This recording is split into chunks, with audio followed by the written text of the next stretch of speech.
Hey guys, my name is Tetsuo. I'm Jack Andrews. And welcome to our podcast. Today we're going to be discussing Tesla's economic impact on Chevron as well as the petroleum and gas industry as a whole. Yeah, so Tesla's doing very well right now. Yeah, definitely because of how environmentally friendly they are. And later on, we're going to have a very special guest.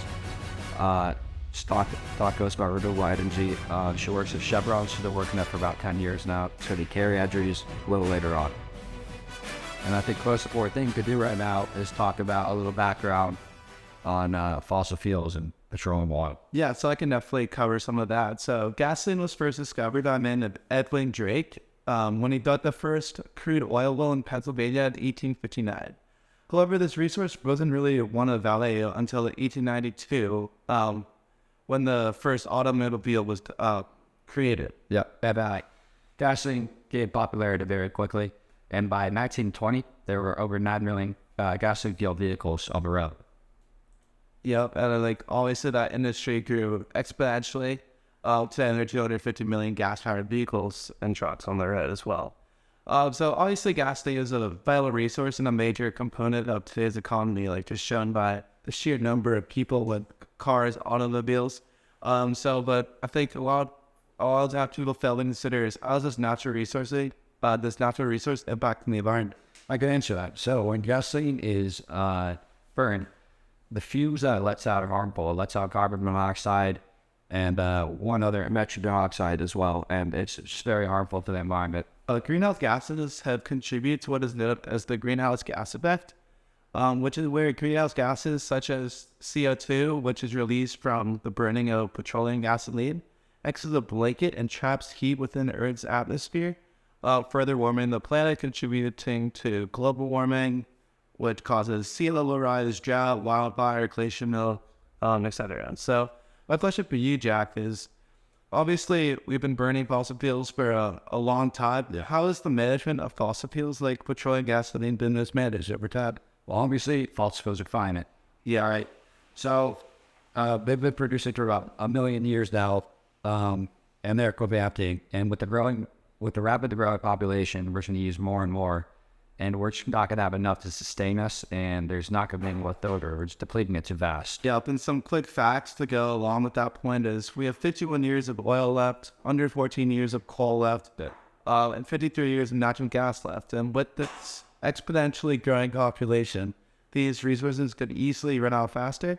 But I feel like what needs to be said is the need to switch from these resources, and not just because it's running out, is also because of its environmental degrading factors on the environment, causing climate change, the greenhouse gas effect, all of these terrible things. So that's part of the reason we would need to switch.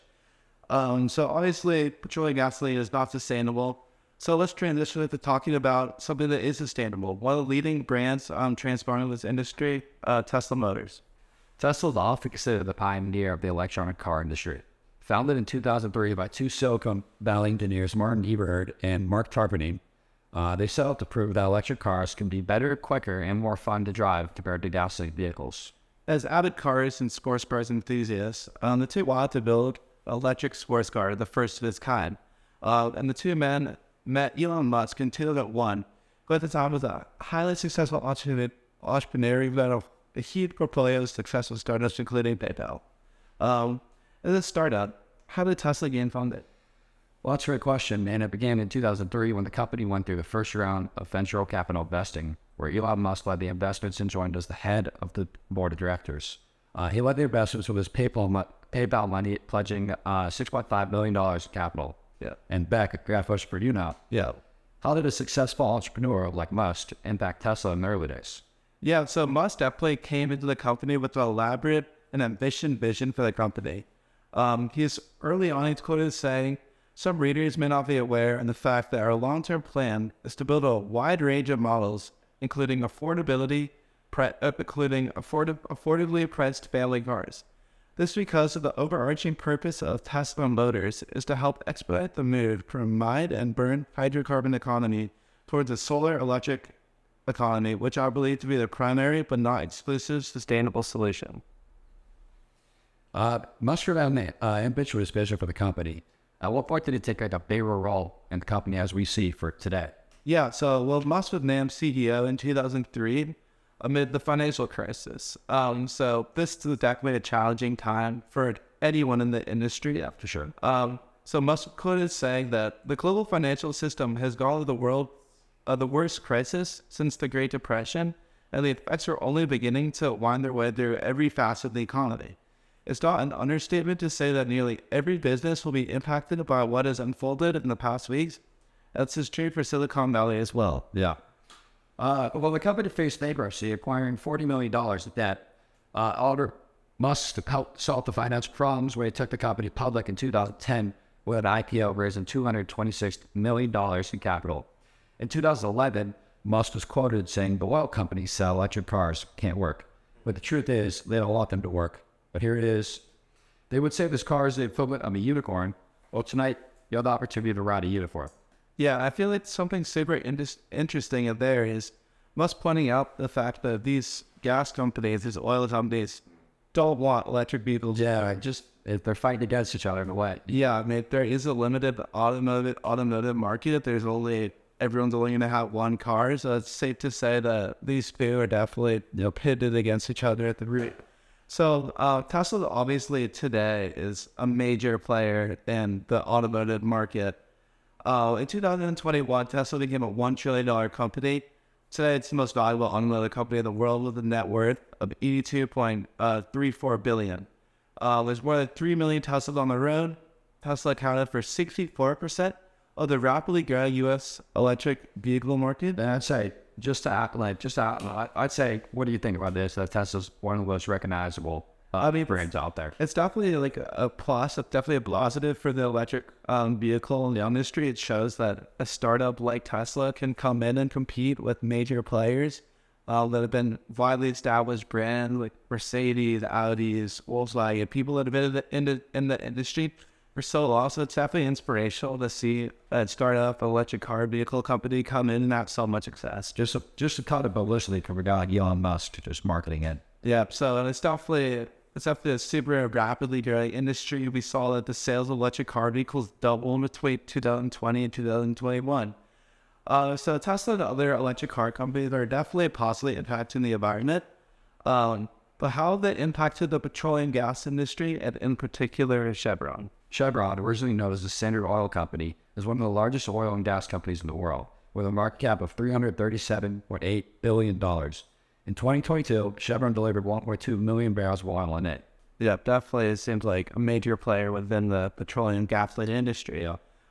And Chevron believes that access to energy helps improve the lives by driving human progress, enabling the benefits of modern society. That's why we're constantly working to provide reliable, affordable, and ever cleaner energy for millions around the world. Today we are joined by Carrie Andrews, an Assistant Secretary and Managing Counsel at Chevron Corporation with over 20 years of experience. Mrs. Andrews, it's great having you on today. Thank you. So let's first begin by asking you, how has Chevron been adapting to the changing trends in renewable energy and the rise of the electric car industry? Great question. So Chevron historically has never been a climate denier. Mm-hmm. Chevron has always participated in alternative fuel growth. Yep. In the past, we had Chevron Energy Company, which would invest in small startups. We've had Chevron Technical Centers also investing in small startups, delivering money so that people can research. But lately, with the increasing climate change, Yeah. Chevron has created Chevron New Energies, which focuses on biofuel and renewables. Yeah. And I don't know if you guys know the difference between fossil fuel and renewable fuel. Yeah. You do already? Yeah, we previously talked about it on the podcast. You kind of missed it, but yeah, we've been talking about it a little bit. Okay. So Chevron's participation in electric cars has been pretty significant. Chevron actually helped develop some of the electric vehicle batteries. So you'd say that the electronic vehicle impact is good on Chevron? It hasn't, we've participated since the beginning, but we don't advertise that. But Yeah. Chevron has, partnered in the development of the battery. electric vehicles. Yeah. So, well, Chevron's always participated in that. We just don't advertise that. Yeah. Okay. Yeah. Would you consider these like electric car companies such as like Tesla Motors to be something beneficial to Chevron, or something just like, or like more like a competitor, or more like an area of growth for the company? It could be an area of growth for the company, but to be honest, over a third of the world does not even have reliable fuel, and so it's kind of unrealistic for the Western countries to think that we're going to eliminate fossil fuel. Yeah. There are a lot of countries that still use like cow dung. Yeah. Absolutely. Yeah. And so if you go to some of these countries, the hospitals and really important places where they would impact lives, they don't have reliable energy yet. Yeah. And big countries such as China are just now getting a middle class. So they're just now, the middle class, they're buying cars. And a lot of our cars in the U.S. are shipped over to these countries. Yeah. And they're fuel based. There's not a lot of need for electric vehicles in some of these countries because they don't have electricity. They don't have reliable electricity yet. Yeah. That's definitely a new way to think of it for sure. Yeah, and like these more less developed countries, it's definitely interesting to think that they need some sort of energy before they can start choosing what type of energy they have. Like that's something super interesting to think You about. can't have electricity without fossil fuel yet, so it's just kind of circular. But we're just now, the demand is increasing overseas, more than in the U.S. Yeah. Just the fact that the more developed companies, the more developed countries are kind of more focused on starting to become more green now compared to like the underdeveloped companies. They're just trying to find ways to fuel their country and everything, Right.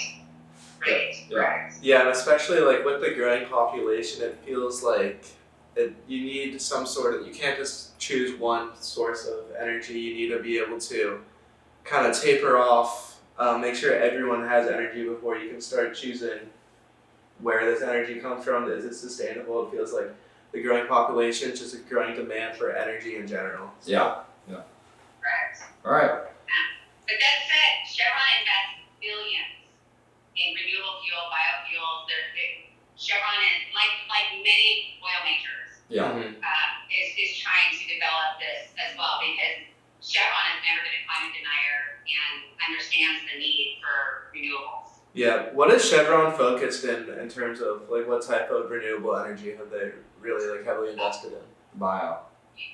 Well, the biofuel. So biofuel, that could be, cow manure.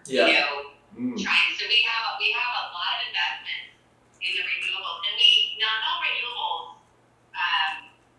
might pan out, but we invest and we do research and we, give money for research. Yeah. For the organizations. But we just acquired a large company called Renewable Energy. Yep. Yeah. REG, Renewable Energy Group. So we do acquire companies. We do invest in joint ventures. And we try to reduce our greenhouse gas as well. Yeah. That makes sense. I guess my final question for you, Ms. Andrews, would be, what is your vision for the future of Chevron and like the petroleum gas industry? Obviously, like Chevron's adapting to the changing times, but do you see a future where Chevron's no longer a gasoline oil manufacturer? It's hard to even imagine that since, oil was, discovered in the late 1800s and really first utilized, it's only been 100 years. Yeah. A little over, like 130 years or something since, oil has really developed. And to say in 30 years it'll all be gone or not necessary anymore is a little unrealistic just because of, the third world countries that are just trying to get this kind of oil. Yeah. So the demand has actually And I just don't see it 30 years. I mean, I really, really hope that Chevron is a participant in, the discovery of reliable renewables. Yeah, that makes sense. I really hope that Chevron can participate in, there are a lot of government agencies that want to get involved and they want to take over, but honestly, the experts in the field are really for the oil majors and these smaller oil companies. They're the experts. And so there's not one company that I know that is not trying to get involved in helping with renewables. Yeah. Wow. Yeah, that makes sense. And it seems like in the future there's always going to be a underdeveloped company in need of energy in general. So it seems like Chevron will always have some sort of audience, even if this, like, obviously the demand is growing now, but as the future goes on, as sustainable energy gets better, with, like he talked about, more investment into this sector, it seems like Chevron's definitely going to have a green future, but it's also going to be able to always provide energy for people who would need it, people who don't have access to this high solar energy, any renewables type stuff. So it seems like Chevron's definitely going in the right direction. Yeah, so you like that for sure. I would think so. I mean, if you could get jet fuel, aviation fuel, I don't think at this point they're considering renewables for that. Yeah. They could be, but that's one I think of is how do you make an airplane fly without jet fuel? Sure. Yeah, exactly. So, all right. Well, that's all we have for you. But thank you so much for joining us, Miss Andrews. It was super beneficial. We definitely learned a lot and insight into this rapidly changing landscape that is renewable energy and renewable fuel. So, thank you so much. Thank you, Miss Thank you Andrews. for your interest. Of Thank you course. for your interest. Yeah, thank you. Okay.